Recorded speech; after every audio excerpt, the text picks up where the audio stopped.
Mais uma vez, bom dia a todos. Faço nesta oportunidade um cumprimento especial ao querido amigo que hoje prestigia e honra a advocacia com a sua inteligência e capacidade, que é o nosso colega, o ministro Ricardo Lewandowski. Seja muito bem-vindo, muito obrigado.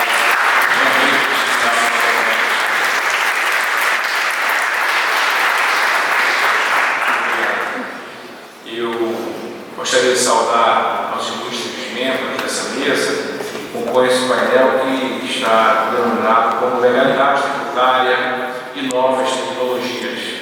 Agradeço ao ministro Roberto Barroso, ao Dr. Décio Sampaio Ferraz Júnior, ao nosso querido amigo e membro honorário da nossa Ordem dos Advogados do Brasil, Marcos Vinícius Coelho. Agradeço a todos a deferência e a generosidade de todos os senhores que prestigiaram esse projeto com seu conhecimento e notariedade. Antes de passar a palavra aos estimados conferencistas, eu gostaria de, neste momento, tecer alguns comentários introdutórios sobre o tema deste painel. A ascensão de novas tecnologias tem modificado o nosso cotidiano privado, público e judicial, sobretudo após o grave período pandêmico. E os últimos anos aceleraram a incorporação da internet aos processos de produção, comercialização e prestação de bens e serviços. E o sistema jurídico não seria uma exceção.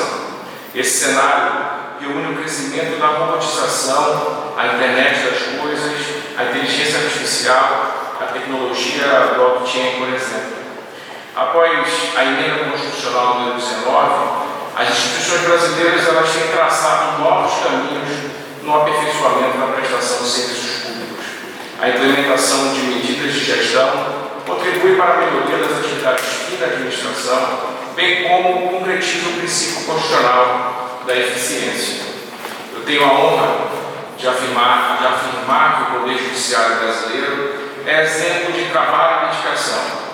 Está sempre atento ao aprimoramento de políticas de gestão voltadas ao aperfeiçoamento das atividades jurisdicionais e do acesso à justiça. Para além disso, o direito tem se movimentado para acompanhar a urgência das demandas atuais. E nesse cenário, senhoras e senhores, experienciamos um processo de atualização de nossos marcos regulatórios. E um dos principais desafios contemporâneos, não apenas no Brasil, mas em todo o mundo, é a adaptação das relações tributárias à globalização do nosso tempo. O tema está na ordem do dia do debate público nacional e merece nossa atenção, sobretudo em um contexto de desenvolvimento tecnológico.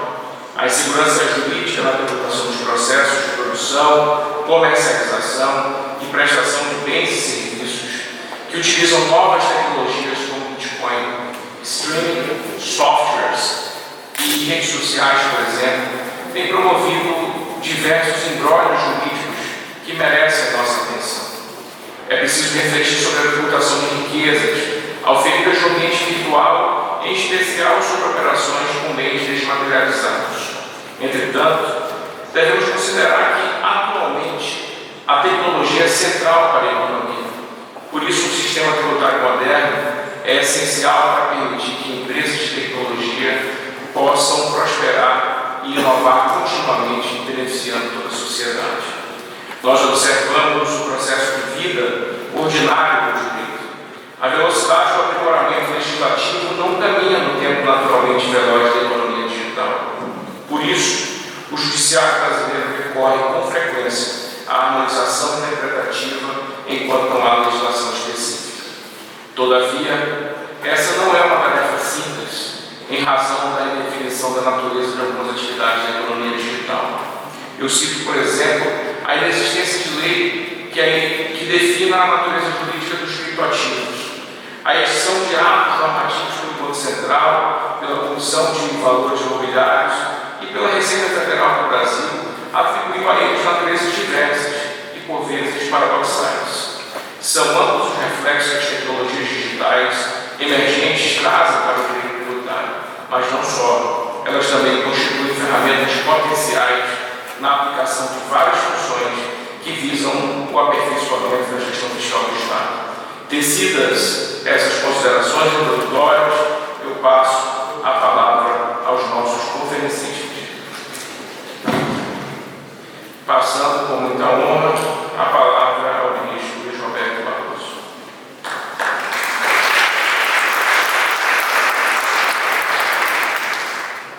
Prezado presidente, Beto Sanonete, prazer e uma honra estar aqui, obrigado pelo convite, cumprimento meus ilustres colegas de mesa, o querido grande professor Sampaio Ferraz e o nosso ex-presidente Marcos Vinícius Furtado. Gostaria de registrar com alegria um fenômeno brasileiro. Estamos conversando 15 minutos antes da hora, que não é comum. Eu dividi essa minha apresentação em 3 partes. Uma primeira parte dedicada à evolução, inovação e revolução tecnológica. A segunda parte dedicada à ideia do que é a nova economia. E a terceira parte à tributação das novas tecnologias. Começo então pelo começo, evolução, inovação e revolução tecnológica. E eu pretendo contar a história da humanidade em 2 ou 3 minutos, mais ou menos. Tudo começou há 13 bilhões e meio de anos, quando ocorreu o Big Bang e surgiu o universo. Pensei lá atrás, né? E seus elementos fundamentais: matéria, energia, tempo e espaço. Assim começa a trajetória do universo. Pouco mais de 9 bilhões de anos depois, formou-se o Sistema Solar e com ele a Terra, onde os primeiros sinais de vida remontam a 4 bilhões de anos. Os antepassados mais remotos dos humanos teriam aparecido há 2 milhões e meio de anos. E nossos ancestrais diretos, o Homo sapiens, tem sua linhagem reconduzida a mais ou menos 70 mil anos. Portanto, nós somos crianças no universo. A escrita foi inventada entre 3.500 e 3.000 antes de Cristo, antes da Era Comum. E esse é um ponto que sempre me chamou muita atenção. Até então, até 3.000 antes da Era Comum, as obras emblemáticas da história da humanidade, como a Bíblia hebraica, a Ilíada grega, o Mahabharata indiano e as escrituras budistas, elas eram passadas de geração a geração por transmissão oral. Eu sempre fiquei perplexo quando tive essa primeira informação. 3 grandes revoluções moldaram a história da humanidade: a revolução cognitiva, a revolução agrícola e a revolução científica. Provoquei uma pequena inundação aqui, mas vou resolvê-la rapidamente. Isso, então. Os movimentos vêm com acidentes. A revolução cognitiva, ela se deu há cerca de 70 mil anos atrás, marcando verdadeiramente o início da história. Porque é a partir da revolução cognitiva, quando aumenta o cérebro do Homo sapiens, que se desenvolve a grande característica que singulariza a condição humana, que é a capacidade de comunicação, a linguagem e a possibilidade de transmitir informação de uma geração para outra que não seja por via do DNA. E, portanto, nós adquirimos a capacidade de compartilhar ideias, informações e opiniões. Essa foi a revolução do conhecimento, 70 mil anos atrás. A segunda revolução foi a revolução agrícola, há 10 mil anos atrás, quando o homem aprende as técnicas de plantio, aprende a domesticação dos animais e, portanto, deixa de ser nômade e passa a ser sedentário, o que faz nascer pela primeira vez nas cidades, os estados e os impérios. E a terceira revolução foi a revolução científica, que tem início com o Renascimento, aí por volta do século XV para o século XVI, e que de certa forma se estende até hoje. Nós todos somos pautados pela ciência. A Revolução Científica cobre um rico período que vai desde a teoria heliocêntrica de Nicolau Copérnico até a chegada do homem na Lua em 1969. Em 1500 nós éramos 500 milhões de pessoas e hoje somos 700 milhões. Então evoluiu. E nós chegamos então às revoluções industriais. E o conhecimento convencional se firmou no sentido de que ocorreram 3 grandes revoluções industriais. A primeira delas, de meados para o final do século XVIII, tem como marco simbólico o surgimento do vapor como fonte de energia e mecanização da indústria. A segunda grande revolução industrial tem como marco, e ela ocorre no final do século XIX, tem como marco o desenvolvimento da eletricidade como fonte de energia, a utilização do petróleo e o surgimento do motor a combustão interna, e a partir daí nós passamos a ter automóveis, aviões e progressivamente. E a terceira revolução industrial, que é a que está em curso, que se estende até os dias de hoje, que é a Revolução Tecnológica ou a Revolução Industrial, cuja característica é a universalização dos computadores pessoais, a massificação dos celulares inteligentes e a conexão de bilhões de pessoas em todo o mundo por via da internet. De modo que a primeira revolução industrial é simbolizada pelo vapor, a segunda pela eletricidade e a terceira pela internet, conectando, como disse, bilhões de pessoas em todo o mundo. A revolução tecnológica ou digital, ela transformou de maneira muito profunda as nossas vidas e mudou a maneira como nós viajamos, como nós fazemos uma pesquisa, como nós ouvimos música, como nós participamos, Ricardo, de uma sessão do Supremo Tribunal Federal. A sociedade contemporânea vive sob a égide de um novo vocabulário que identifica utilidades que até anteontem a gente não conhecia e sem as quais já não saberia mais viver. Eu fiz uma pequena listinha aqui. Google, queria dizer as novas gerações que já houve vida na Terra, sem poder dar o Google. WhatsApp, Facebook, Instagram, TikTok, Waze, para quem vivia perdido pelo mundo como eu mesmo vivia, Uber, Netflix, Amazon, todas essas são palavras novas nas nossas vidas, e para os solteiros, Marcos, ainda tem Tinder. Portanto, nós vivemos numa economia em que a grande fonte de riqueza já não é mais representada por bens físicos, e sim pelo conhecimento, pela propriedade intelectual, pela capacidade de obter e armazenar dados e informações. As empresas mais valiosas do mundo já não são mais, como eram quando Ricardo Lewandowski e eu éramos mais jovens, já não são mais as empresas de petróleo como a Exxon e a Shell, ou as que fabricam automóveis como a General Motors e a Ford, ou os grandes equipamentos como a General Electric. As empresas mais valiosas do mundo, ou entre as empresas mais valiosas do mundo hoje, estão Apple, Amazon, Facebook, Google e Microsoft, com os seus novos nomes.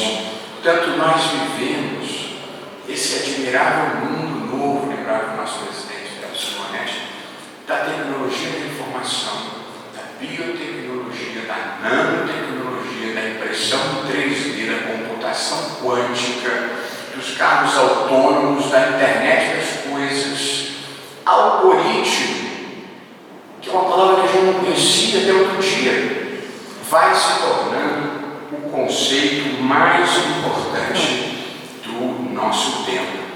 Portanto, há uma transformação muito profunda no mundo em que nós vivemos.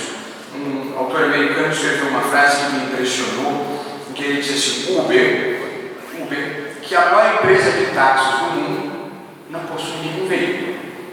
Facebook, que é o proprietário de mídia mais popular do mundo, não cria nenhum conteúdo. O Alibaba, junto com a Amazon talvez, que é o varejista mais valioso do mundo, não tem estoque. E o Airbnb, maior provedor de acomodações do mundo, não possui imóveis. Portanto, essa é uma transformação de um mundo que passa a riqueza dos bens físicos para o conhecimento, para os bens imateriais. Tem uma passagem no livro do Harari em que ele diz, Beto, que se uma jovem ou um jovem tiverem dois pretendentes e estiverem em dúvida, o Google é capaz de fazer a escolha melhor do que ele ou ela, apenas cruzando as informações que já tem sobre cada um deles.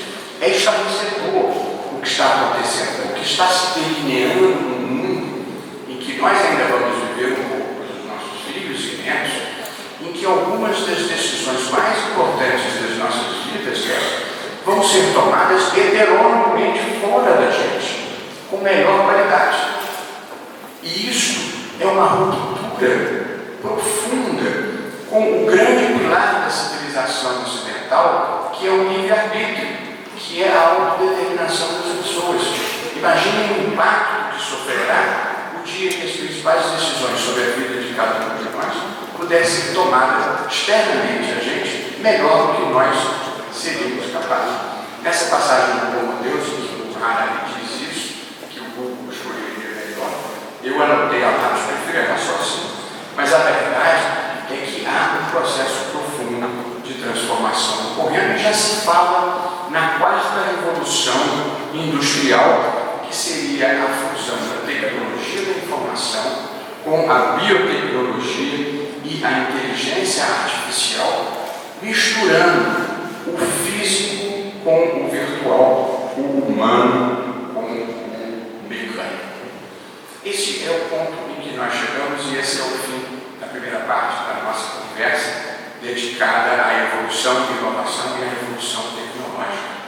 Tudo o que aconteceu nos últimos 5.000 anos, mais ou menos, em que faz com que nós tenhamos chegado até esse mundo em que nós estamos vivendo, esse mundo marcado pela revolução digital. E aí agora chego à segunda parte da nossa conversa, que é sobre a nova economia, para depois da terceira parte falar sobre a tributação da nova economia.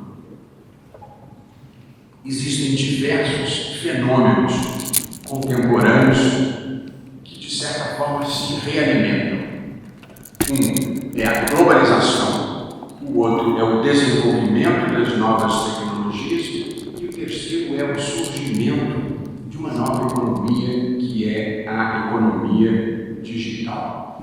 A globalização já havia impactado de maneira profunda as nossas vidas com mudanças nos meios de comunicação, nos meios de transporte, com as novas tecnologias, o que facilitou a circulação de pessoas, facilitou a circulação de investimentos, de capitais e a criação, o que é muito importante na economia contemporânea, de cadeias produtivas integradas, em que cada fragmento de um mesmo produto é produzido em uma parte do mundo para depois participar de uma montagem. Portanto, com a globalização, as diferentes economias já se haviam tornado interconectadas e facilitando as transações comerciais sem a presença física em uma determinada jurisdição. E esse vai ser o ponto central quando nós falarmos de tributação, que é a ocorrência de transações comerciais sem a presença física. De modo que a globalização, por si só, já impactava de maneira muito significativa os sistemas tributários diante da possibilidade de se direcionarem as atividades produtivas, os riscos e principalmente os lucros para as jurisdições de uma ou pouca tributação. virtualização se soma o desenvolvimento exponencial das novas tecnologias que nós temos assistido nas últimas décadas. Essas tecnologias elas surgem com a revolução digital e incluem a inteligência artificial. E essa manifestação impressionante e assustadora que todos estamos acompanhando, que é o ChatGPT, e o impacto que isso vai produzir sobre todas as atividades.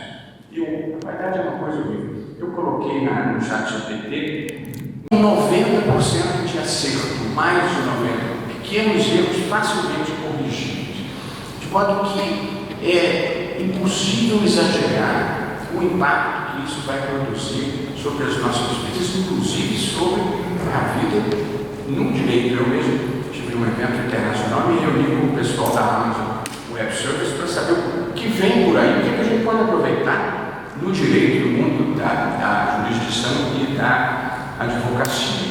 Portanto, além da inteligência artificial, robótica avançada, hoje em dia as principais cirurgias já são feitas por robôs, blockchain, lembrava o nosso presidente, os criptoativos, o streaming, computação em nuvens, tudo isso criou novos paradigmas nas relações econômicas de produção, de trabalho e de consumo, propiciando o que nós temos chamado de economia digital. E nesse ambiente floresceram as grandes empresas, essas que os Estados querem ir atrás para tributar. E nesse ambiente é que surgiram as grandes empresas de tecnologia, as Big Techs, e as empresas que se dedicam ao desenvolvimento de novos produtos e da inovação, como são as startups e as fintechs. O mundo está tão impressionante que meu filho largou um emprego formal num fundo de investimento e criou uma startup e sentou comigo para me explicar o que ele iria fazer. E eu disse para ele, há muito tempo eu não ouvia tantas palavras que eu não conhecia. Portanto, estão acontecendo coisas muito novas. E na outra vida, o sonho de um jovem que se formava era fazer um concurso público. Hoje em dia é criar uma startup. Tem coisas novas acontecendo no mundo.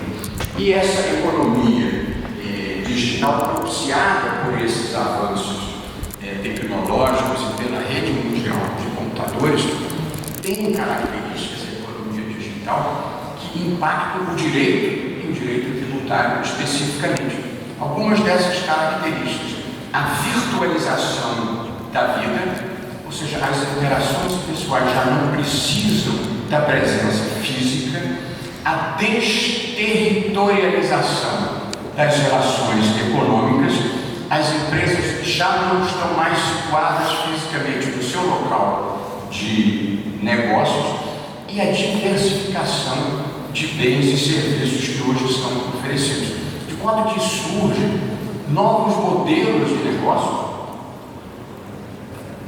que a gente já incorporou com naturalidade, mas quando a gente para pensar, trazem grande perplexidade. Novos modelos de negócio incluem o comércio eletrônico. As pessoas hoje fazem suas compras na Amazon, no Alibaba ou na Magalu. Os provedores, chama-se provedores de aplicação over the top, que são os exemplos. A Netflix, o YouTube, Spotify, os serviços de publicidade como os do Google Ads, serviços de armazenamento em nuvem. A primeira vez me convidaram para dar uma palestra sobre computação em nuvem. Eu não posso aceitar, não tenho a menor ideia do que seja isso.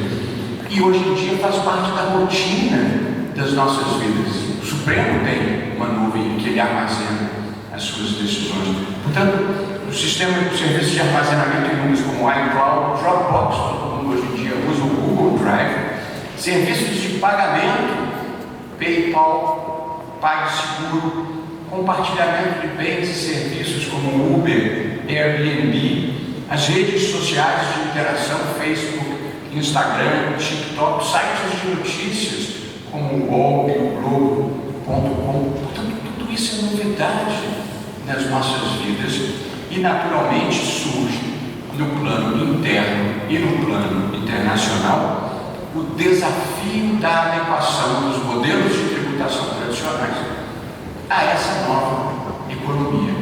Essa economia em que as transações financeiras já não são feitas presencialmente, em que as empresas já não têm mais sede nos seus locais principais de negócios. E com isso nós chegamos à terceira parte, a terceira e última parte.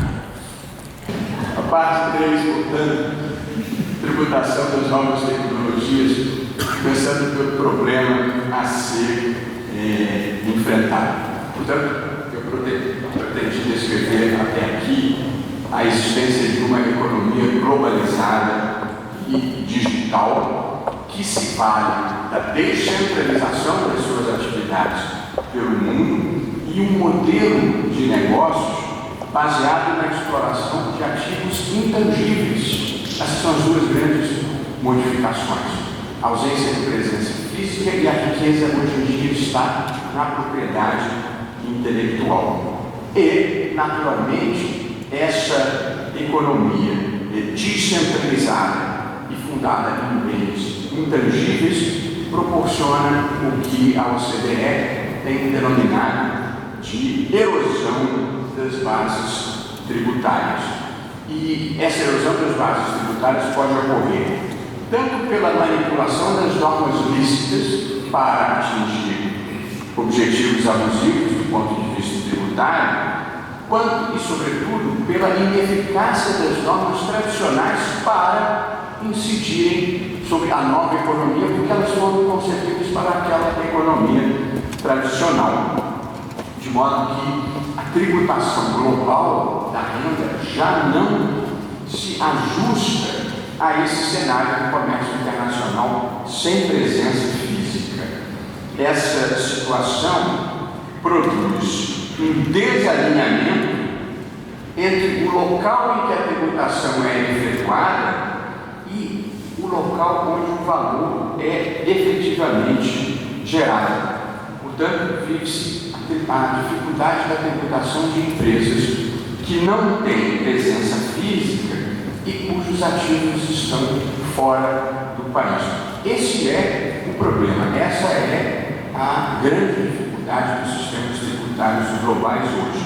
De modo que há duas distorções que precisam ser resolvidas, evidentemente, para quem acredita que a tributação justa, moderada, proporcional, é imprescindível para a realização do interesse público. Quais são as duas distorções que se precisa resolver?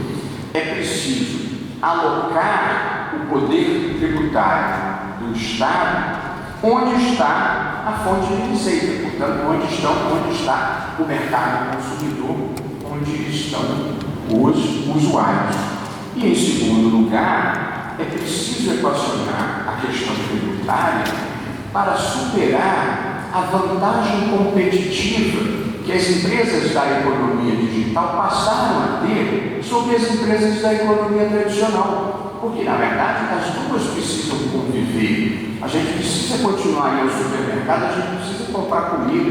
Portanto, os bens físicos não desapareceram nem perderam a sua importância total. De modo que é preciso conviver a economia tradicional com a economia digital. Mas, do modo como as coisas estão configuradas, as grandes empresas de tecnologia têm uma enorme vantagem competitiva e, não por acaso, aquelas empresas que eu mencionei se tornaram as mais valiosas e hoje nós enfrentamos uma grande e perigosa concentração do mercado em empresas como Google, Amazon, Facebook, Apple, Microsoft, Alibaba e Tencent. Portanto, há uma questão também de justiça tributária competitiva que nós precisamos enfrentar ao equacionarmos esse assunto. Um exemplo de planejamento tributário extremamente agressivo foi revelado por uma comissão do Senado americano, em que eles concluíram que a Apple, a empresa mais valiosa do mundo hoje, evitou o pagamento de 44 bilhões de dólares em tributos em diferentes países do mundo apenas entre 2009 e 2012. Pelas investigações das autoridades tributárias americanas, diversos fatores da organização tributária e da produção permitiram a fuga da tributação dos moldes tradicionais. Basicamente, o que eles fizeram, segundo o Senado americano? Eles constituíram uma empresa na Irlanda, mas mantiveram os órgãos diretivos nos Estados Unidos.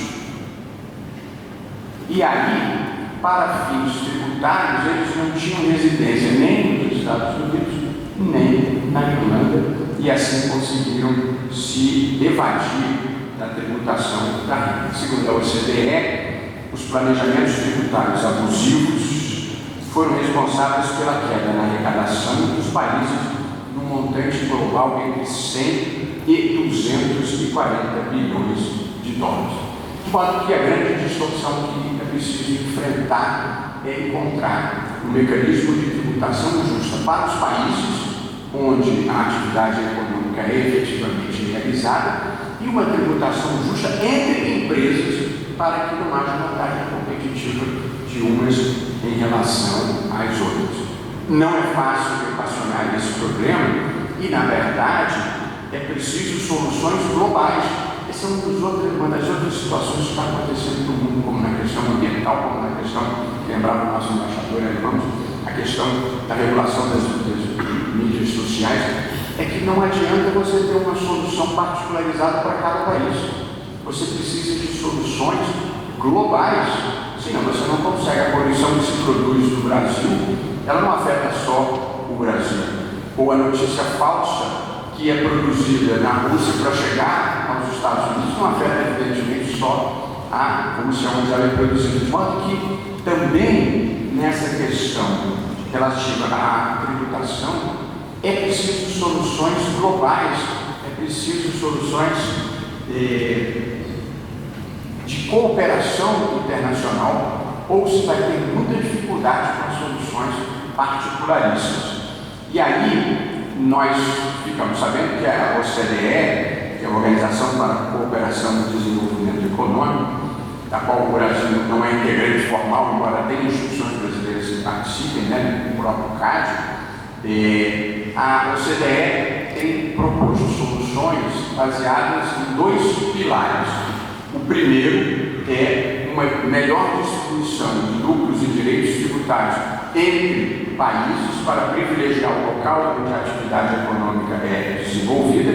E o segundo pilar concedido pela OCDE é a criação de um tributo, de uma tributação global mínima de imposto sobre as empresas de 15%. Portanto, melhor distribuição entre países e a instituição de empresas de um imposto global sobre essas empresas de 15%. A Comissão Europeia propôs a adoção de um Digital Services Act sobre as receitas geradas, 1. pela publicidade online, 2. pelas atividades de intermediação digital e 3. pela venda de dados dos usuários. Essas são as propostas da OCDE, mas ainda não há nenhum consenso internacional. E aí o que está acontecendo? Os países estão criando a sua própria tributação específica sobre as grandes empresas de tecnologia, gerando, de certa forma, uma guerra fiscal que não interessa globalmente e, portanto, era muito importante que houvesse um tipo de acordo de colaboração internacional. Por fim, um breve comentário sobre a situação no Brasil. Eu, evidentemente, não vou me aprofundar na tributação brasileira num ambiente de tributaristas que eu não jogo no campo do adversário. Portanto, eu vou apenas falar vagamente sobre o fato de que no Brasil não existe nenhum regime jurídico especial para a tributação das empresas de tecnologia, de modo que no tocante à tributação da renda, as empresas de tecnologia estão, no geral, sujeitas à mesma tributação da economia tradicional, enfim, estão sujeitas à apuração do lucro real, do lucro presumido se optarem, e os tributos que são imposto de renda da pessoa jurídica, PIS, COFINS e contribuição social sobre o lucro líquido. Não falem dessa merda de mim. A tributação que recai sobre o consumo também encontra muitas dificuldades relativamente às empresas de tecnologia, pelo caráter disruptivo, eu diria, que elas trazem os conceitos tradicionais, mas aqui também incidem os impostos sobre o consumo tradicional, que são IPI, ICMS e ISS, e há uma proposta, Bruno, em tramitação no Congresso Nacional de criação de um novo tributo, PL 2358, que procura criar uma assim chamada CID digital, contribuição de intervenção no domínio econômico, cujo produto de arrecadação seria inteiramente destinado ao Fundo Nacional de Desenvolvimento Científico e Tecnológico, o que é a destinação muito importante. A economia hoje é uma economia do conhecimento. Países que não investirem em ciência e tecnologia vão ficar para trás. De modo que no Brasil, ao lado de um investimento prioritário maciço em educação básica, a gente também precisa investir em ciência e tecnologia, senão vamos ficar para trás na história. Portanto, a proposta é de criação de uma CID digital, a contribuição de intervenção no domínio econômico de 15%,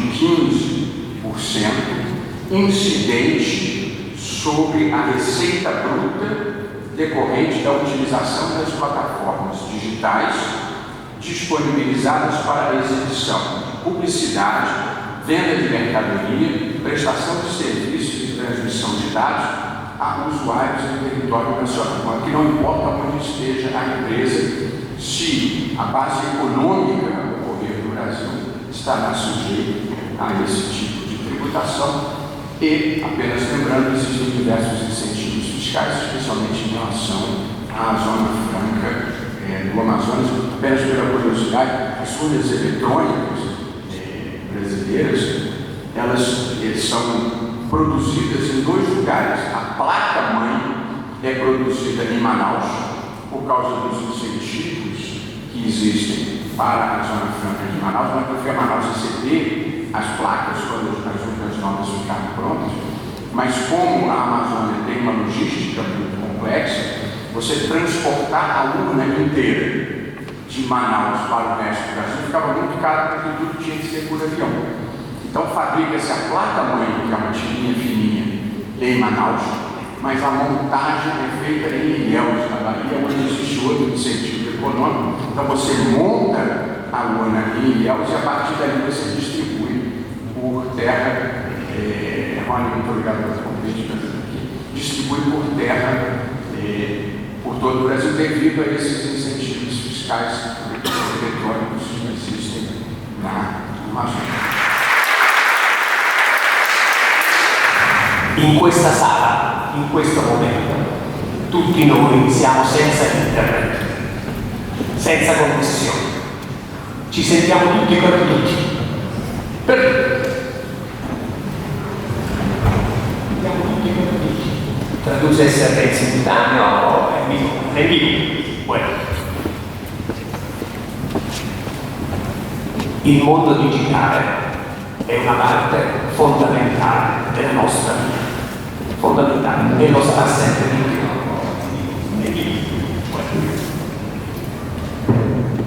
Voglio lavorare con voi 10 minuti su una domanda. Se viene cancellato il mio profilo dai social network, cosa posso fare? Esiste un giudice per fare ricorso? Il mondo digitale è una parte fondamentale della nostra vita. Il tema è un tema di diritti umani. Conosciamo il problema dei diritti umani e sappiamo anche che per molti anni si è discusso se i diritti sono della persona o i diritti sono dello Stato. che gli attribuisce alla persona. La tesi principale, la tesi di Norberto Bobbio, è che ognuno di noi nasce con i suoi diritti, come nasce con le mani o nasce con i capelli. E lo Stato non fa altro che riconoscere e garantire i diritti che già sono miei della persona.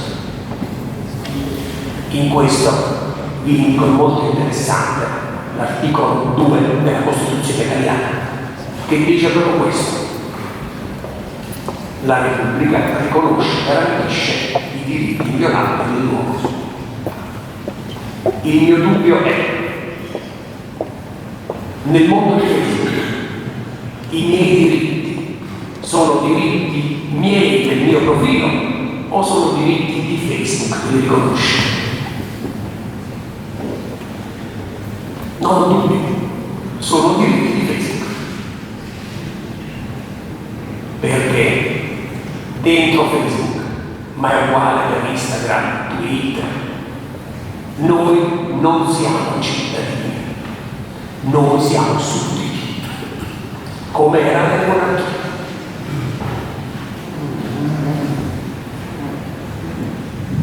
Sappiamo che i diritti umani hanno una storia. I diritti umani hanno una evoluzione nei secoli e nel tempo.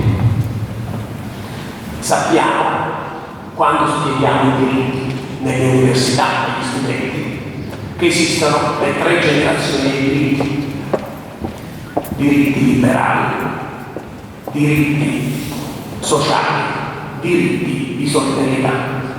Questa è la rivoluzione francese: liberté, egalité, fraternità. E sappiamo tutta la lotta che si è avuta per arrivare a questi diritti e per riconoscerli a tutti come cittadini. Perché essere cittadino significa avere libertà rispetto allo Stato, avere diritto a partecipare alla vita politica e alle decisioni. Significa anche avere diritto alle prestazioni che lo Stato ci può dare: sanità, istruzione, previdenza. Tutto questo nei sistemi repubblicani, nei sistemi democratici, è un modello che però deve avere anche i doveri verso lo Stato. In Italia i doveri sono fuori moda, non piacciono a nessuno. In Italia a noi piacciono soltanto i diritti. E quindi c'è una grande lotta per avere più diritti e meno doveri. Questa è la situazione del diritto costituzionale italiano.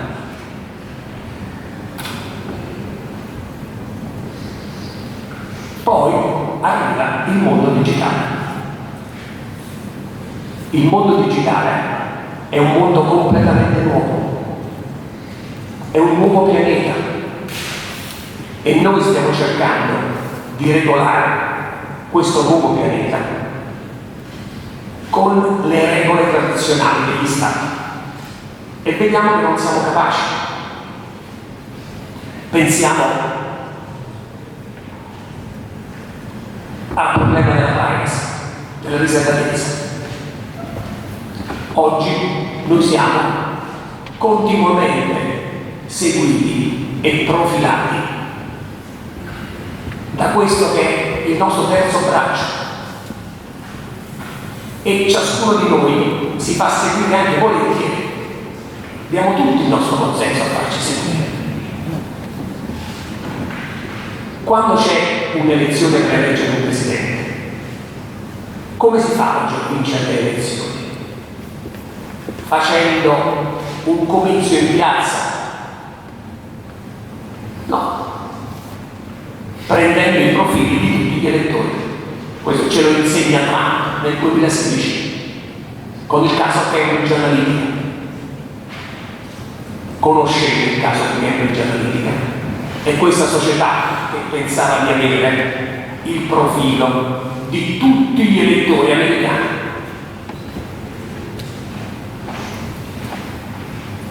Ho letto che lo Stato di Trump ha cambiato i suoi slogan elettorali in 6 mesi 6 milioni di volte, 6 milioni di volte, perché in questo modo arriva il messaggio elettorale a ogni persona e a ogni persona arriva il messaggio elettorale per quello che interessa a lui.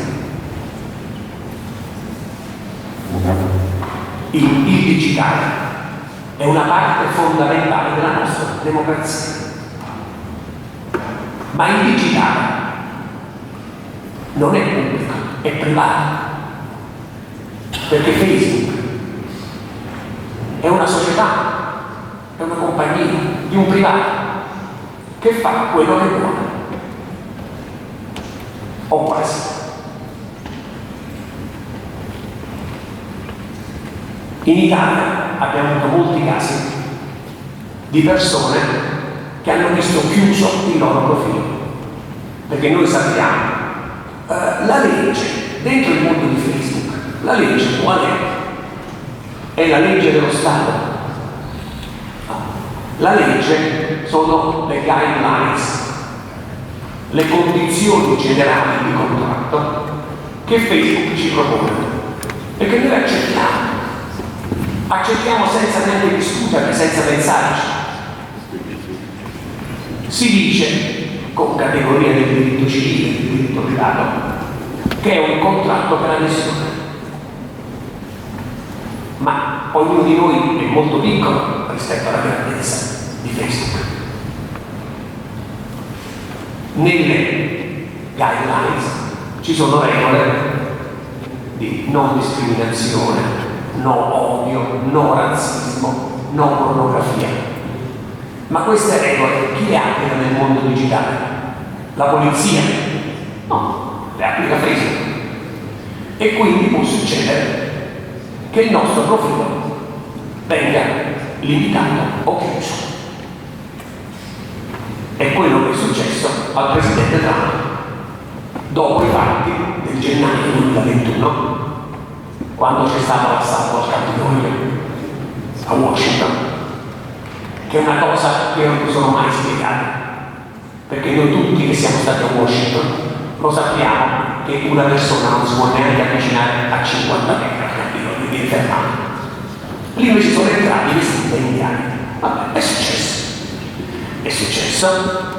ed è successo che il presidente Trump, che era ancora presidente, ha mandato messaggi sui social network, su Twitter, su Facebook, per favorire questa protesta, dicendo che le elezioni non erano valide. E sappiamo tutta la lotta che si è avuta per arrivare a questi diritti e per riconoscerli a tutti come cittadini.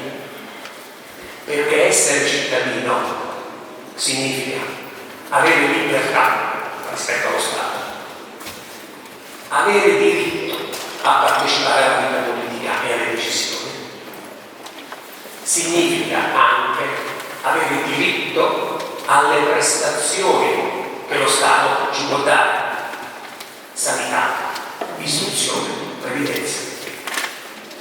Tutto questo nei sistemi repubblicani, nei sistemi democratici, è un modello che però deve avere anche i doveri verso lo Stato. In Italia i doveri sono fuori moda, non piacciono a nessuno. In Italia non piacciono soltanto i diritti. E quindi c'è una grande lotta per avere più diritti e meno doveri. Questa è la situazione del diritto costituzionale italiano.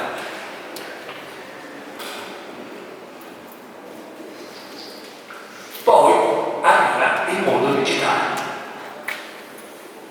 Il mondo digitale è un mondo completamente nuovo, è un nuovo pianeta e noi stiamo cercando di regolare questo nuovo pianeta con le regole tradizionali degli Stati e vediamo che non siamo capaci.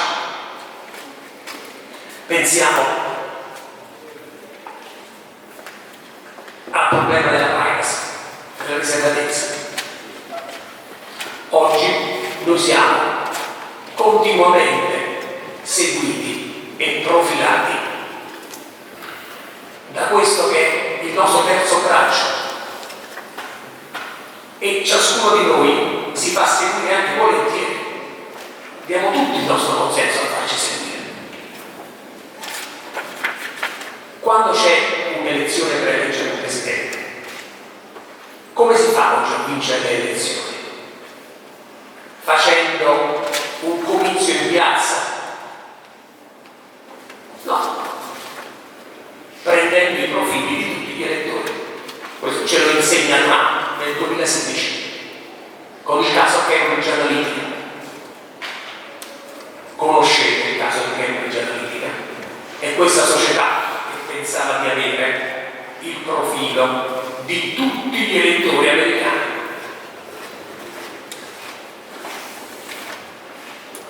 Ho letto che lo staff di Trump ha cambiato i suoi slogan elettorali in 6 mesi 6 milioni di volte. 6 milioni di volte. Perché in questo modo arriva il messaggio elettorale a ogni persona. E a ogni persona arriva il messaggio elettorale per quello che interessa a lui. Il digitale è una parte fondamentale della nostra democrazia. Ma il digitale non è pubblico, è privato. Perché Facebook è una società, è una compagnia di un privato che fa quello che vuole o quasi.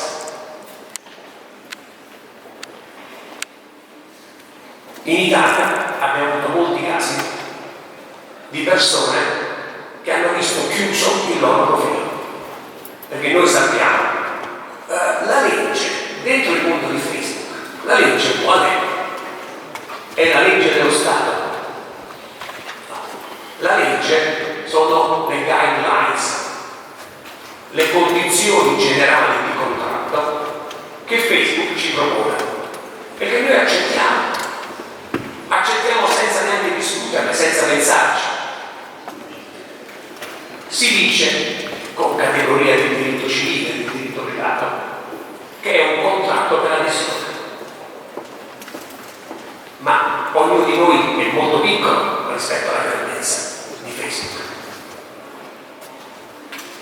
Nelle guidelines ci sono regole di non discriminazione, no odio, no razzismo, no pornografia. Ma queste regole chi le applica nel mondo digitale? La polizia? No, le applica Facebook. E quindi può succedere che il nostro profilo venga limitato o chiuso. È quello che è successo al presidente Trump dopo i fatti del gennaio 2021, quando c'è stato l'assalto al Capitolio a Washington, che è una cosa che non mi sono mai spiegata, perché noi tutti che siamo stati a Washington lo sappiamo che una persona non si può neanche avvicinare a 50 metri al Capitolio, viene fermato. Lì invece sono entrati questi indiani. Ma è successo ed è successo che il presidente Trump, che era ancora presidente, ha mandato messaggi sui social network, su Twitter, su Facebook, per favorire questa protesta, dicendo che le elezioni non erano valide. La reazione di Facebook, di Twitter, è stata di chiudere il profilo per sempre, cancellare. Trump non ha potuto fare ricorso al tribunale di Washington o al tribunale di San Francisco. Era inutile, perché noi sappiamo che una sentenza di un giudice nazionale non è immediatamente efficace contro un social network. Un social network la applica soltanto se vuole applicare. Allora voi sapete, Trump a chi ha fatto ricorso? Ha fatto ricorso alla commissione di controllo di Facebook, che si chiama Oversight Board. perché Facebook ha creato il suo tribunale, dicendo che è un tribunale indipendente, che è un tribunale terzo, che ha le garanzie di imparzialità. Non so se avete letto la sentenza Facebook-Trump dell'Oversight Board. L'Oversight Board lavora come la Corte Suprema degli Stati Uniti d'America, quindi sceglie i casi, con il cerchio orario, sceglie i casi da decidere.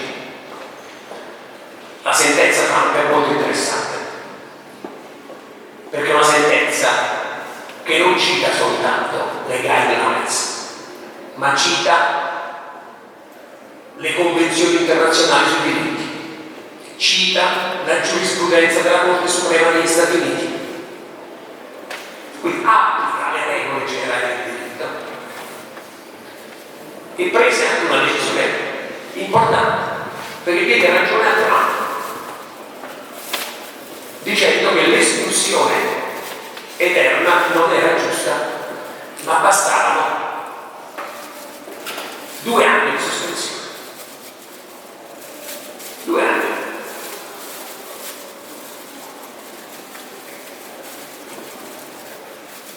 Facebook sta diventando uno Stato. Ma voi sapete, nel caso Trump contro Facebook, il ricorso all'Oversight Board, chi l'ha fatto? L'ha fatto Trump o l'ha fatto Facebook?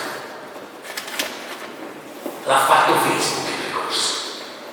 Perché era Facebook che voleva riconoscere e legittimare l'Oversight Board. Perché aveva bisogno di far vedere che è un sistema democratico. Se noi ci pensiamo bene oggi, quali sono i requisiti per essere uno Stato? Domanda che si fa agli studenti al primo anno della facoltà. 3 requisiti: popolo, territorio, governo. Facebook ha un popolo? Sì. Facebook oggi si calcola che ha 3 miliardi e mezzo di utenti. 3 miliardi e mezzo. Se noi pensiamo che Facebook in Cina, in Russia, in Iran è vietato, praticamente metà della popolazione mondiale è su Facebook. Il popolo. Facebook ha un territorio, certo che è il territorio, la sua piattaforma, apparentemente liberissima. Se io non sono su Facebook, sono fuori dal mondo. Facebook ha un governo, certo che ha un governo, il suo governo. E quindi aver creato Oversight Board a me ha fatto tornare in mente la Magna Carta inglese del 1215, quando il re concede ai suoi sudditi un tribunale, una giustizia, perché la storia si ripete. Citiamo Cicerone qui: storia magistra vitae, la storia è maestra di vita. È proprio questo. Io credo che nei social network oggi si stanno rivedendo i processi democratici e la grande sfida sarà proprio questa, perché ci sono 2 problemi. Uno è che noi usiamo il digitale e i social network dentro la nostra democrazia e quindi la nostra democrazia, i nostri stati diventano stati digitali. Ma secondo problema, oggi i grandi social network sono loro degli stati autonomi, e quindi il problema di noi giuristi sarà portare la democrazia dentro i social network. Però i social network sono una compagnia, una società di una persona che è sua. È un po' come quando Luigi XIV in Francia diceva: lo Stato sono io, le case buone. Bisogna trovare il modo di portare la democrazia dentro i social network. Ultima cosa, è un tema di cui si parla in queste settimane I token, cioè la moneta dei social network. Che cosa è a livello fiscale, a livello tributario? Ovviamente noi capiamo che quando il commercio elettronico sarà fatto soltanto con i token, lo Stato non avrà più giurisdizione, non si pagheranno più le tasse, o meglio le tasse si pagheranno ad altri e non più allo Stato. Lo Stato italiano adesso, 2 mesi fa, ha fatto una legge per dire che i token sono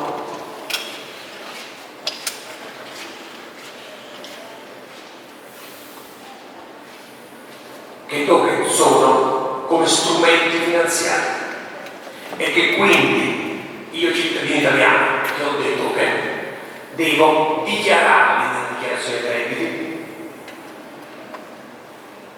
e devo fare la tassazione come se fossero azioni, buoni del tesoro. Ma il problema è: come fa lo Stato a sapere che io ho dei token? È solo la mia buona volontà di dirlo, lo Stato non lo saprà mai. Quindi il grande problema del digitale nei prossimi anni sarà proprio questo: la perdita di sovranità degli Stati. Gli Stati stanno perdendo la loro sovranità e la sovranità la stanno prendendo i grandi social network. Sarà una sfida molto interessante anche per noi giuristi. Vi ringrazio. Nada más, come si dice spettacolare. Agradecemos e parabenizamos o professor da Universidade de Leite de Roma, Alfonso Chelotto, por todos os esclarecimentos também trazidos aqui através de sua palestra e convidando para que o mesmo possa ficar conosco até o fim da palestra, se assim lhe for possível. Muito obrigado mais uma vez. Passo a palavra ao nosso membro honorário vitalício, Marcos Vinícius Contato Coelho, que também terá participação importante neste painel. Bom dia. É uma satisfação me encontrar nessa mesa seleta. Renovo a saudação já efetuada pelo presidente Beto Simonetti aos dirigentes da OAB. Não vou mencioná-los, todos foram assim citados pelo presidente, também do CNJ, CNP, da Fundação Getúlio Vargas, os ministros do STJ já saudados, e saúdo as mulheres, a força da mulher, nas pessoas da ministra Regina Helena, das doutoras Yara Lewandowski e Carol Simonetti.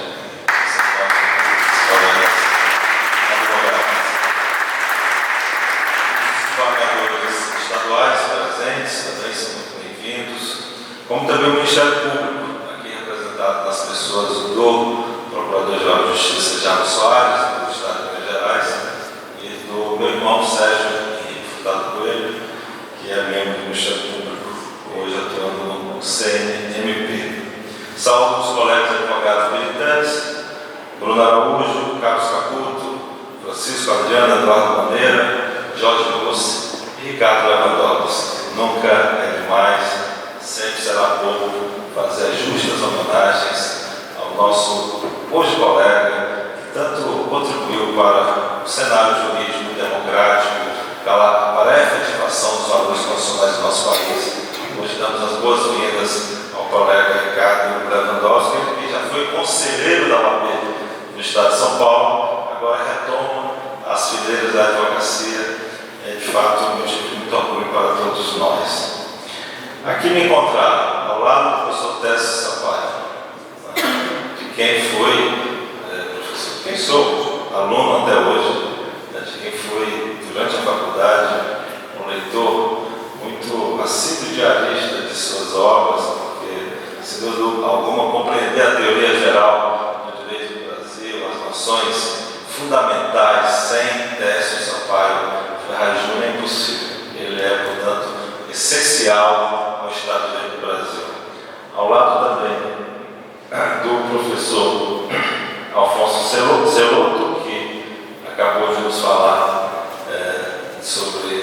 importante tema abordando um aspecto acerca da democracia, inclusive, porque o mundo tecnológico pode ser um instrumento a favor da maior aproximação de um mundo mais democrático, mas também pode ser utilizado para ferir ao Estado democrático de direito. É um instrumento, como todo instrumento pode ser utilizado pelos seres humanos da forma positiva, da forma negativa, e assim foi o relatório do professor Afonso Celoto. E ouvi o ministro Luiz Roberto Barroso.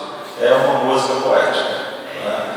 Ele não profere uma palestra, de fato ele tece uma poesia em forma de prosa e de fato consegue sempre, em qualquer tema, mesmo esse trabalho do ministro falar sobre legalidade tributária, trazer, não é, uma noção geral, ampla. Acompanho o ministro Luiz Roberto Barroso desde antes de seu ingresso no Supremo Tribunal Federal, como advogado, membro da Comissão Constitucional da Ordem, membro de várias comissões temáticas da Conferência da Ordem.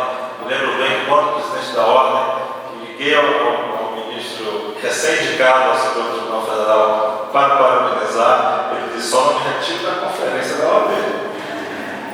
Daí ele fez a abertura da Conferência da OAB, porque já tinha sido convidado por mim como advogado. Já iria abrir a Conferência do Rio de Janeiro e mantive, mesmo sendo ministro do Supremo. Mas o convite foi como jurista que o é, como todos estamos percebendo, que continua sendo. Inteligência artificial, internet das coisas, big data, realidade virtual, carros autônomos, geladeiras inteligentes, impressoras 3D, 4D, robôs, constituiriam há algumas décadas um cenário de ficção científica. Hoje expressam a quarta revolução industrial, de matriz tecnológica, que transforma o modo que vivemos, trabalhamos e nos relacionamos. Só não temos água virtual ainda. Então a água, por vezes, nos incomoda nas palestras. É a era da desmaterialização e da desnecessidade de presença física. Os bens incorpóreos não atravessam fronteiras aduaneiras, não passam pela alfândega. Como precificar os dados que são considerados o novo petróleo? Qual o valor do produto que depende da quantidade de pessoas que acessam as redes? Como tratar os múltiplos atores envolvidos nessas transações econômicas? Qual o critério para determinar onde houve a criação de valor para fins tributários? As respostas são necessárias para a justa regulação tributária sobre a indústria 4.0, onde o ativo mais valioso é a informação e o produto é o usuário. Imprescindível é o equilíbrio entre o desejo de tributar e o estímulo às novas tecnologias e a competitividade do Brasil no cenário internacional. Contribuindo com a busca de soluções, o Supremo Tribunal Federal concluiu o julgamento em 2021, definindo que software é serviço e não mercadoria, diante da relevância do trabalho humano e por ser uma criação intelectual. Algo tão profundo, mas para definir se sobre software iria incidir ISS ou ICMS. Mas os fundamentos da decisão é justamente um fundamento para além do direito tributário, um fundamento de ordem, inclusive humana. Mais reflexões são fundamentais quanto à divisão internacional dos poderes tributários. Como tributar a renda que é cada vez mais global? Tributar localmente a renda que é cada vez mais global. Como identificar onde houve a criação de valor, novamente, para a tributação do consumo? Como tributar a empresa que não possui sede física do país?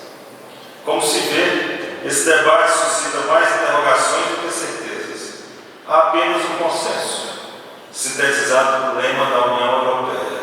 O mundo mudou, a tributação também precisa mudar. Certo é que a legalidade, como garantia fundamental do contribuinte e instrumento de segurança jurídica, há de ser o norte condutor. Para não perdurar, ministro Barroso, a situação sintetizada por Milton Fernandes, me arrancam tudo à força, me arrancam tudo à força e depois me chamam de contribuinte. O princípio constitucional da irretroatividade das normas é um aspecto que fica a ser ressaltado. A norma legal, muito menos a mudança de interpretação sobre a norma, não pode retroagir para prejudicar o ato jurídico perfeito, a coisa julgada e o direito adquirido. Faz-se necessário proteger a confiança legítima do cidadão quanto ao deciso de um tribunal. O contribuinte, ao praticar um ato jurídico em conformidade com as leis vigentes e a interpretação respectiva naquele instante, não poderá ser surpreendido por posterior alteração legislativa e muito menos por posterior mutação legal via mudança de interpretação dos tribunais. O passado não pode permanecer sempre certo no Brasil. E aqui vai, um tema que é polêmico sobre os temas 885 e 881, mas para dizer, numa abordagem benéfica ao que foi decidido pelo Supremo Tribunal Federal. Eu sei que isto é também polêmico, eu vou falar, mas se lermos bem a decisão, principalmente a explicação, que ontem tive a oportunidade de ler à noite, no site do Supremo Tribunal Federal, pelo ministro Roberto Barroso, está dito que essa retroatividade automática da decisão, ela vai vigorar em decorrência da decisão que em 2007 o Supremo já havia tomado sobre a ação direta de constatada sem do tema. O que significa dizer, pelo que pude compreender, que a coisa julgada, adotada, quando em vigor um entendimento anterior do Supremo Tribunal Federal, ela permanece mantida. O que significa dizer algo muito importante, que de fato me causou uma perplexidade muito grande quando vi muitas críticas no sentido de que o Supremo Tribunal Federal adotou uma decisão de que, tomada uma posição em um controle concentrado, automaticamente todas as decisões do passado estariam rescindidas, mesmo sem uma ação rescisória, mesmo sem um recurso adequado. Mas me parece que isso somente ocorrerá se o título julgado, o título judicial, a coisa julgada, tivesse materializado após a decisão, uma decisão do Supremo Tribunal Federal em controle concentrado, seja em interpretação geral, seja em ação direta de constitucionalidade. Ou seja, aquele título judicial, quando for completado o seu julgamento, assim foi, contrariando o então posicionamento do Supremo Tribunal Federal acerca da matéria. Essa é a posição majoritária do Supremo Tribunal Federal, é sobre ela que nós agora, é sobre essa regra que nós agora deveremos interpretar o direito brasileiro. Então não importa falar sobre o passado, é importante refletir e analisar o que temos hoje. E me parece, se essa for a regra, assim deve ser, seja contra ou a favor da fazenda pública.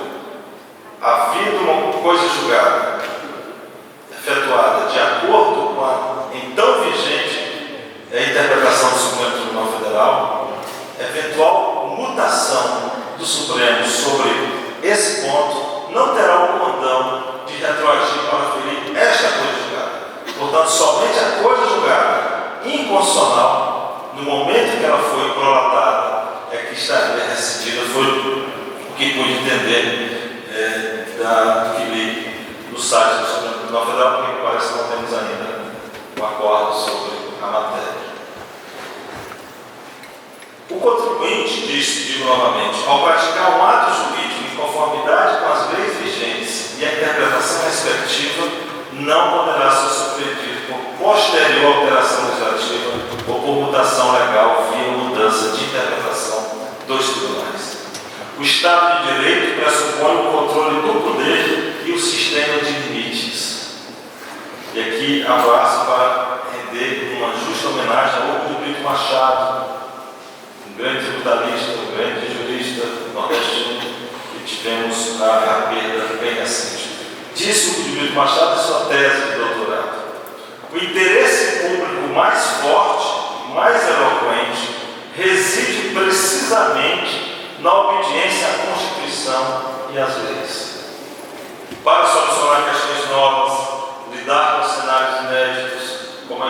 4.0 e os desafios de tributação do mercado digital, é necessário criar soluções originais. Permanece atual, portanto, Albert Einstein, para quem a imaginação é mais importante que o conhecimento. Muito obrigado.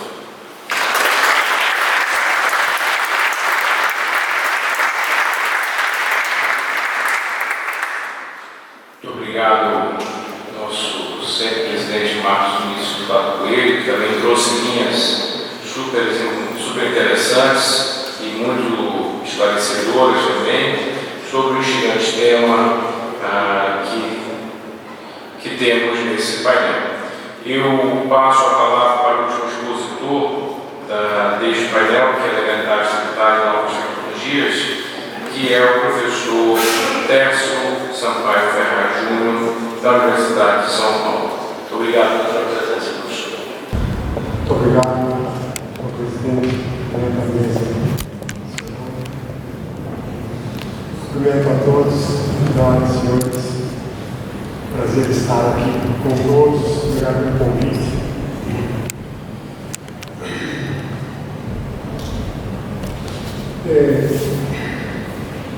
Legalidade das novas tecnologias.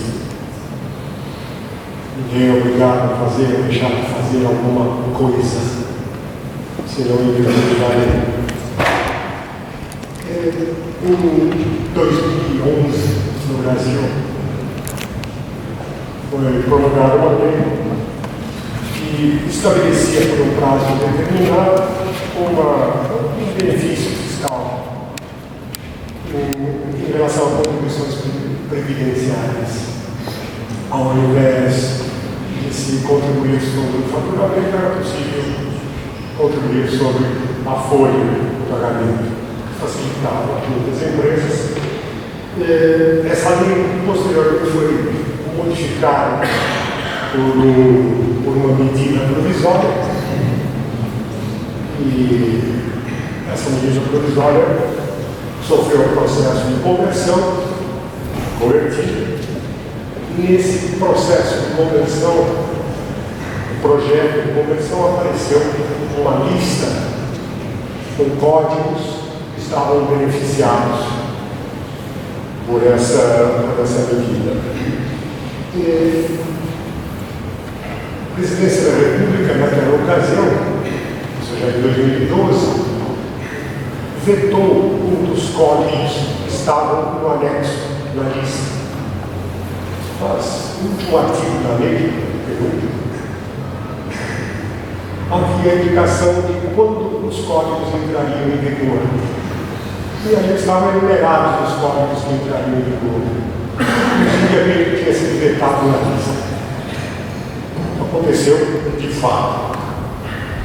Pois bem, as empresas do setor daquele código, olhando a lei e vendo que o código entrava em vigor a partir de tal data, cumpriram a lei. Começaram a fazer com que as suas contribuições incidissem sobre a folha de pagamento.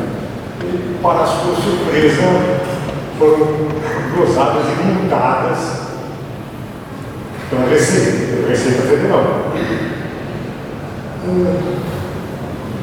Diante da surpresa, enfim, diante do fato, procuraram a Receita, mas estava sabendo a lei. Ao que a Receita falou assim: mas olhem a lista. A lista não constava no código.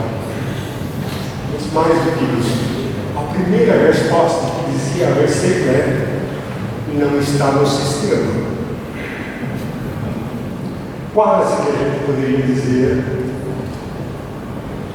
modernamente, bem modernamente, mas com palavras antigas: código não neste em sistema, não neste em mundo. O que não está no sistema não está no mundo.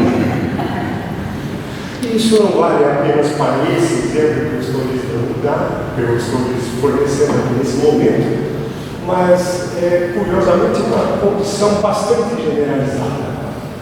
Acho que os advogados que trabalham no setor tributário devem saber, talvez, entre 80% e 90% da sua atividade é olhar o sistema.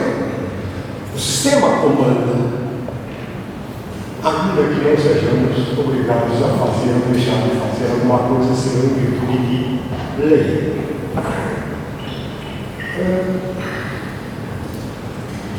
A lei é um texto. Claro, a lei não é um texto. Mas na prática a lei é um texto. É importante que ela seja publicada, promulgada, enfim, nós sabemos. Mas a publicação é alguma coisa importante. Nessa publicação, nós encontramos normas distribuídas numa articulação, artigos, parágrafos, enfim, todos sabemos, incisos. Aqui é um problema de ordem teórica, mas um problema de ordem principiológica. A Presidência da República havia vetado um código que estava no anexo, não vetaram nenhuma norma da lei. Surge um problema de ordem teórica. Se a norma não é vetada, vale ainda a informação? A pergunta fica no ar. Isto é, o que é que eu obedeço? A lei ou a informação que está no anexo? Aliás, entre parênteses, estou pesquisando para saber o que é um anexo na lei. Pouca gente trata disso. Fui encontrar na Corte de Cassação da França uma explicação sobre isso, onde ficou muito claro: anexo é juridicamente uma parte informativa da lei, não é norma.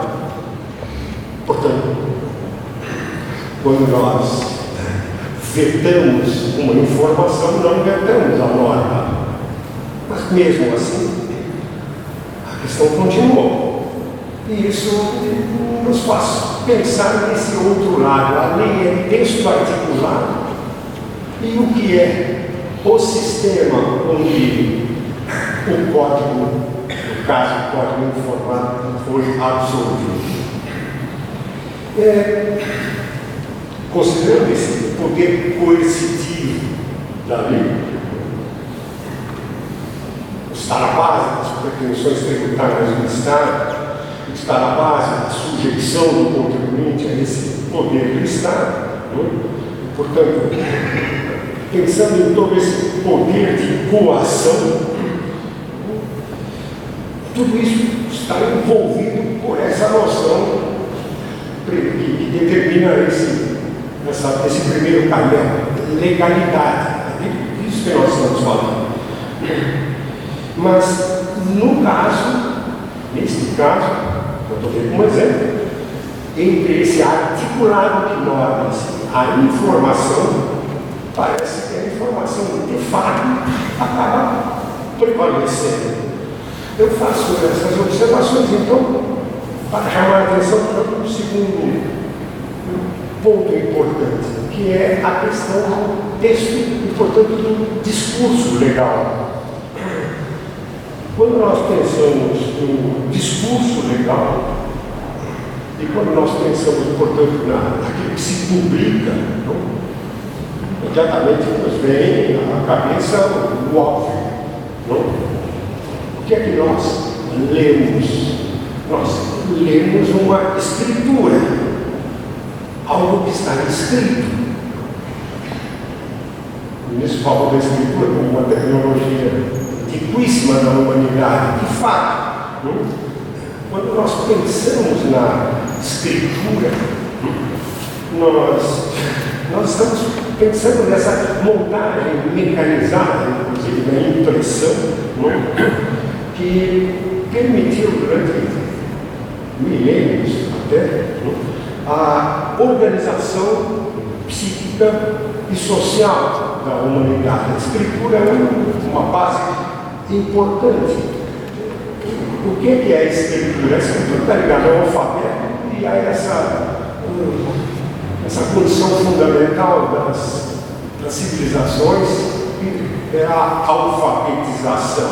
O que é que que significa ser alfabetizado? Significa essa possibilidade de você correr os olhos naquelas letras e ao mesmo tempo elaborar significados e pensar nas coisas. Isso que é escritura. Qualquer pessoa alfabetizada faz isso. Ou seja, as significações surgem na medida que você vai lendo, por assim dizer. A leitura alfabética, ela proporciona a nós uma sequência de pensamento.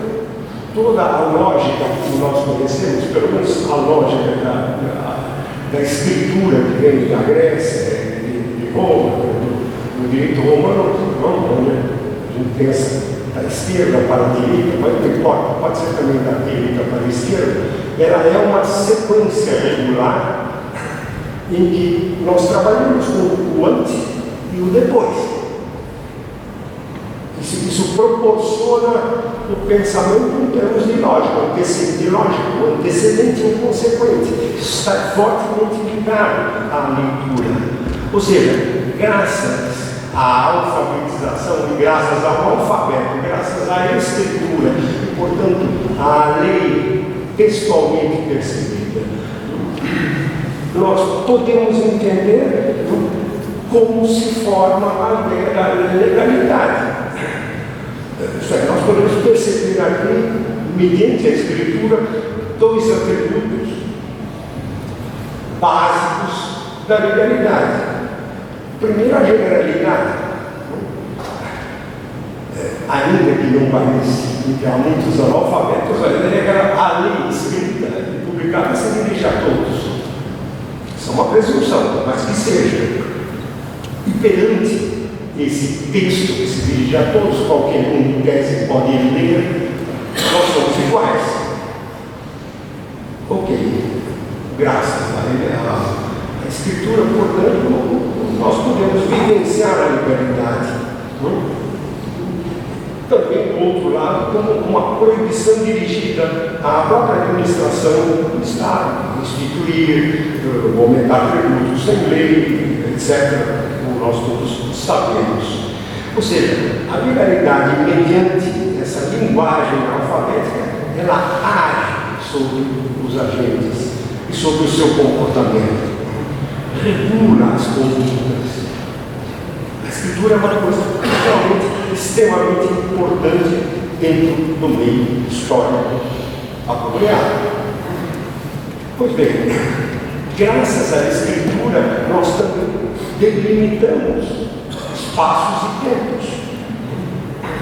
Ou seja, graças à escritura é possível nós percebermos que a lei incide num espaço e num tempo, e com isso nós criamos exclusividades e inclusividades. A exclusividade e a inclusividade, em termos de legalidade, estritamente ligada à noção de território. O Estado moderno, territorial, ou os Estados federais, com os estados, municípios, onde o geográfico é algo fundamental. Ou seja, toda essa construção linguística nos permite lidar com o mundo do fazer e deixar de fazer alguma coisa. A coisa nós entendemos como algo estritamente imaterial, embora talvez seja interessante a gente recordar a origem da palavra coisa. Coisa em português, coisa, chose, em francês. Em latim a palavra é res, que deu real, talvez uma interrogação. Por que o res subiu e nas línguas neolatinas ficou coisa? Coisa mini causos é uma linguagem jurídica, mas depois se acoplou a res. Talvez os povos dominados ouvissem tanto falar de causos, ligaram aquilo que os magistrados diziam à própria realidade. Bom, isso é elemento para uma outra discussão. O importante é que, graças à alfabetização, ou graças a esse instrumento, nós criamos os chamados elementos de conexão, pensando aqui na legalidade tributária. Isto é, as dimensões do mundo, por assim dizer, seus limites territoriais e temporais. O ano, a semana, o dia, a hora, o minuto, o segundo, o prazo. Em função disso, os conceitos correspondentes, os conceitos de acordo, a anualidade, a retroatividade, a coisa julgada, a causa julgada, a determinação temporal, por exemplo. Enfim, nessa situação e neste mundo do alfabeto, que é um mundo nuclear, um mundo físico, que ainda funciona a maior parte do nosso tempo, a legalidade se apresenta, se instaura e se percebe. Bom, já foi dito aqui, não preciso ficar repetindo, o mundo mudou, claro. Quando a Constituição Brasileira atual, de 1988, foi promulgada, eu me lembro que ainda consegui entrar numa agência bancária. Hoje não vale a pena. Basta trabalhar com o meu computador ou celular. A agência, em 1988, era um lugar onde havia funcionários, nós sabemos disso. Depósitos em conta, onde eu ia sacar dinheiro, onde eu entregava cheque. Hoje, o cheque está desaparecendo, todos nós sabemos disso. Eu, um tempo atrás, acho que uns 2 anos atrás, estive em Londres e levei os dólares que eram permitidos pela lei brasileira. Levei os dólares, 10 mil dólares, fui com os 10 mil dólares e voltei com os 10 mil dólares. Ninguém aceitava dinheiro. Fiquei surpreso, meu nome, pelo menos. Não consegui pagar nada. Tudo no cartão. O mundo mudou. Claro. Hoje nós lidamos, por assim dizer, com novas nomenclaturas. Acesso é um neologismo. Antigamente não se usava isso. O importante é você ter o acesso e saber a senha para ter o acesso. Isso, evidentemente, começa a produzir discussões de ordem jurídica. Nesse mundo em que, para interagir, você precisa de acessos e precisa de senhas, essa multiplicidade de senhas, eu, pela minha idade, me perco, já não sei mais que um é mestre daquela situação, qualquer um de vocês deve sentir isso. Nesse mundo de acesso, começam a surgir questões. Me lembro já há alguns anos atrás, acho que essa discussão até se superou, quando um banco me procurou, um brasileiro me procurou, dizendo: olha, eu tenho um concorrente que é um consultor econômico que está entrando dentro do meu sistema. Como assim? É um concorrente, um cliente, o procurou um consultor econômico e deu a senha para ele. E ele entra no banco e faz os investimentos, mexe na conta, por assim dizer. Quero saber se isso é possível. E aí apareceram algumas perguntas do tipo: de quem é a senha? Propriedade. De quem é o sistema? Propriedade. Como é que fica o jogo entre o sistema e a senha? Ele disse: o juiz disse que a senha é propriedade do cliente. Eu pensei lá comigo: mas o sistema é de vocês. O sistema é nosso. Como é que fica esse jogo? Como é que fica a noção de propriedade quando eu trabalho com senhas? Eu não tenho nada na mão. O que é que eu tenho? O que nós temos é isso que está no sistema.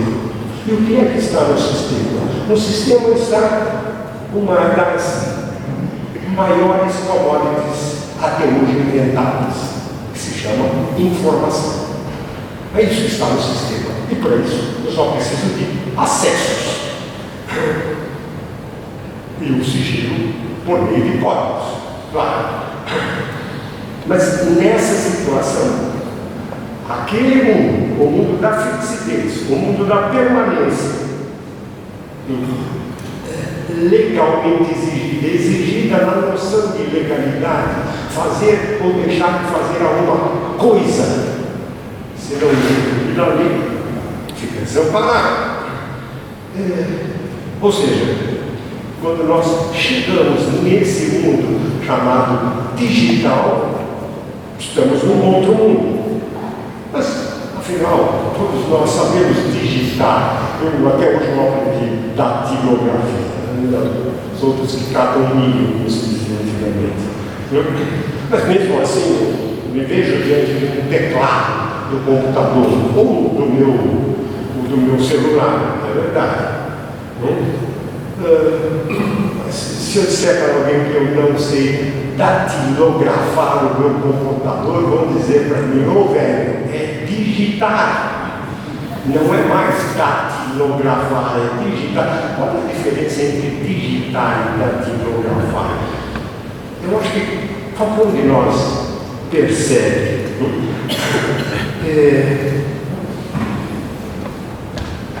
A diferença é palpável na digitalização, ao digitar, ainda que você fique mexendo em letras, aquilo que se produz na sua frente não está, a gente sente isso, não está inteiramente a seu comando. Claro que nós podemos ainda continuar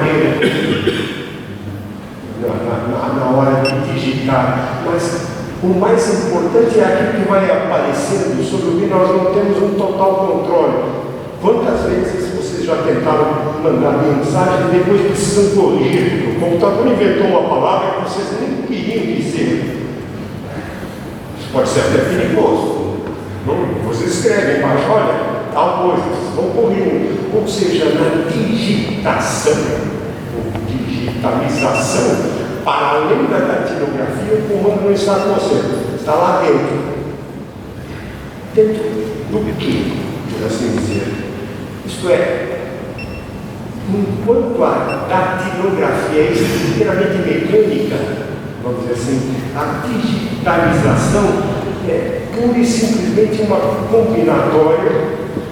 combinatória sintática que atua sem corporeidade e, por assim dizer, alheia ao próprio tempo. Ela constrói por mim. E a diferença da datilografia é sobre isso. Eu não tenho inteiramente um comando desse sistema. Ele trabalha com a revelia de mim mesmo. E mais, ele, por assim dizer, produz aquilo que deve aparecer, está aparecendo, sem nenhuma justificação das suas funções, as chamadas funções algorítmicas. Na verdade, o que a gente percebe, bem refletindo, é que, ao contrário da datilografia, na digitação, o que nós estamos fazendo não é escrevendo letras, mas acionando instruções. E se essas instruções não são obedecidas, os textos não batem. É um outro mundo, por assim dizer. Talvez isso nos faça pensar que alguma mudança em relação à chamada legalidade e a legalidade tributária, a própria legalidade está ocorrendo. que nós chamamos de legalidade ainda está fortemente presa aos conceitos antigos. Mas quando nós pensamos nessa situação, do que é que nós estamos falando? Bom, já se disse que a começar a desmaterialização do suporte, isso já é algo importante quando nós pensamos nos elementos de conexão. O mundo virtual substitui largamente o mundo físico, seja em tempo, seja em espaço. Pensamos na irretroatividade, na coisa julgada, não em relação ao Supremo Tribunal, mas em relação ao que vem aí pela frente. O que é que vai ser essa irretroatividade quando eu penso nesse mundo da computação, onde eu não tenho mais esse tempo, por assim dizer? Enfim, nós não podemos proibir que alguma mensagem esteja ainda dentro do computador. Então, nós temos a ideia da dimensão da dificuldade de fazer isso. Como é que você consegue proibir? Não, a mensagem tem que ser retirada. Nós estamos pensando fisicamente, isso não acontece. É um mundo onde essa legalidade, com esse tipo de elemento de conexão, por consequência, com os correspondentes conceitos de apoio, anualidade e retroatividade, vão, por assim dizer, se transformando. A ideia de origem, de causa e consequência, vai sendo substituída por presenças virtuais, por assim dizer, presenças virtuais relevantes. Tudo é em relação. Nós entramos nesse mundo da virtualidade, o mundo dos bits, em que tudo é 0, nessa imensa quantidade de combinações. A atividade específica, fazer ou deixar de fazer alguma coisa em virtude da lei, desaparece. Desaparece, inclusive, o fluxo econômico por conta disso. Nós costumamos a pensar na empresa e no consumidor. Vamos defender o consumidor em relação à empresa. Hoje em dia, por assim dizer, esse fluxo atrapalha essa relação. O que é o consumidor? É aquilo que a empresa vai atrás dele? Não é mais bem assim. O consumidor é aquele que vai atrás da empresa. Você vai atrás da empresa. Nós vamos atrás. O consumidor vai atrás. Problema que falta. Claro. Onde é que ocorre o imposto? Nós pensamos ainda em termos de lugar. Onde? Lugar. Mas, na verdade, a rigor, esse mundo atrapalhou toda a ideia de lugar. De fato, é uma tentativa de você lidar com esse consumidor que vai atrás da empresa, que compra no Brasil, está aí, sei lá, no Amazonas, no Norte, no Nordeste, o que está aí no Rio Grande do Sul, em São Paulo, a circulação de mercadorias tem um outro fluxo, por assim dizer. O que se percebe, então, em função disso, talvez seja o próprio princípio. A pergunta, o que é uma legalidade? Se nós pensarmos na moda antiga textual, alfabética, com essa sua forma linear, espacial, que me permite pensar em fato gerador, sujeito, ativo, passivo, base de cálculo, alíquota, são todos os conceitos de apoio aqui.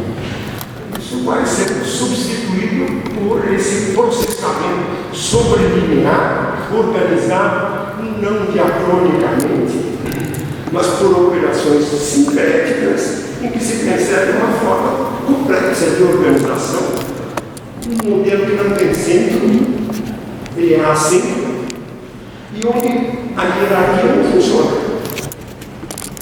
A hierarquia não funciona.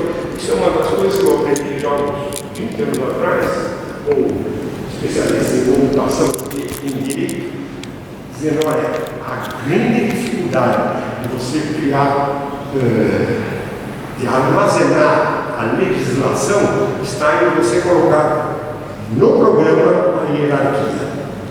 É difícil como que diziam isso há 20 anos atrás. Eu acredito que até hoje ainda seja difícil. Nós conseguimos organizar a legislação, mas ela é assêntrica. Não pense que a Constituição em si, como se fosse uma pirâmide, que é um que ficaria muito doido. Não é assim que se apresenta. Não é hierárquico. Não é dessa forma que está armazenada. Não é assim que funciona. Bom, diante disso, a pergunta surge: do que é que nós falamos quando estamos hoje falando em legalidade? Ou melhor, a legalidade que ainda está por vir, onde ainda ela funciona, na forma antiga. Talvez uma pergunta é: será que aquelas categorias já estabilizadas no direito tradicional, legalidade estrita, seria ainda suficientemente robusta para lidar com a inteligência artificial e todas essas suas manifestações? Será que as relações jurídicas de sujeitos de direito, enfim, e esses objetos virtuais nos poria ainda diante de algo dominável pelos conceitos tradicionais? Ou nós estamos diante de um futuro ainda por fazer e não fazer como coisa? Legalidade como fazer, deixar de fazer alguma coisa, parece que está desaparecendo. Que palavra tem que usar aqui no lugar se ainda continuarmos construindo teoricamente? Bom, desafio diante do qual nós temos que nos postar. É possível que sujeitos de direito, no sentido tradicional, não encontrem mais uma unidade nessa situação. Quem é o sujeito? É aquele que virtualmente aparece? Com quem que eu estou falando? Frequentemente nós tomamos essa pergunta: você é um robô? A pergunta não está ali à toa, nós não sabemos mais com quem nós nos comunicamos. A máquina é um outro, e mesmo quando é um outro, quem é o outro? Me lembro de um amigo que, alguns anos atrás, estava tentando fazer uma viagem para a Europa e arranjar uma companhia feminina e começou a conversar com ela. Depois do certo tempo eu olhei para ele e disse: você tem certeza que você está falando com uma mulher? Virtualmente, bom, o que é que nós temos? Temos um direito que se pergunta como vai encontrar meios de controle desses fenômenos. E isso como um dilema que está diante de nós. Um dilema, talvez o mais agudo de todos os dilemas que a gente vive hoje, nessa era das disrupções, o que é particularmente complicado para o direito, que é um fenômeno que tradicionalmente não lida com disrupções, lida com o certo, aquilo que se estabelece. Isto é, não está tradicionalmente vocacionado a promover estados disruptivos, mas vai ter que aprender. Muito obrigado.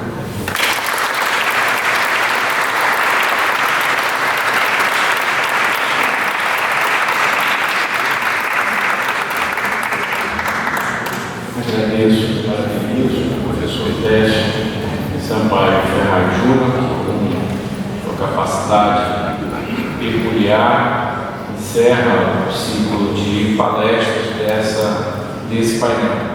Eu agradeço ao ministro Luiz Roberto Barroso, ao professor Décio Sampaio Ferraz Júnior, ao professor Afonso Gelotto, que por aqui conosco esteve, ao nosso presidente sempre Marcos Vinícius Furtado Coelho.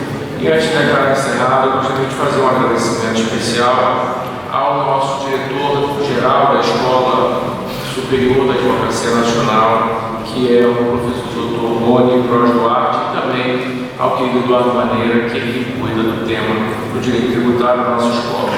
Mas também agradeço os contributos da doutora Priscila Lisboa, que é a coordenadora jurídica do Conselho Federal, que está conosco, da Janete Castro, que é a nossa chefe de gabinete, e do Marcelo Melo, que tem participado ativamente da organização desse evento. Faço um cumprimento e também especial ao querido amigo e conterrâneo ministro Mauro Campos Marques, sempre presente e atencioso para com a advocacia brasileira, que tem sido para mim, não hoje, mas sempre, uma referência inspiradora na vida e no direito. Recebo os cumprimentos de coração do ministro Mauro Campos e faço um cumprimento especial, afinal, que o Marcos Vinícius me atravessou nesse cumprimento, a minha esposa Inês Carolina Simonetti, que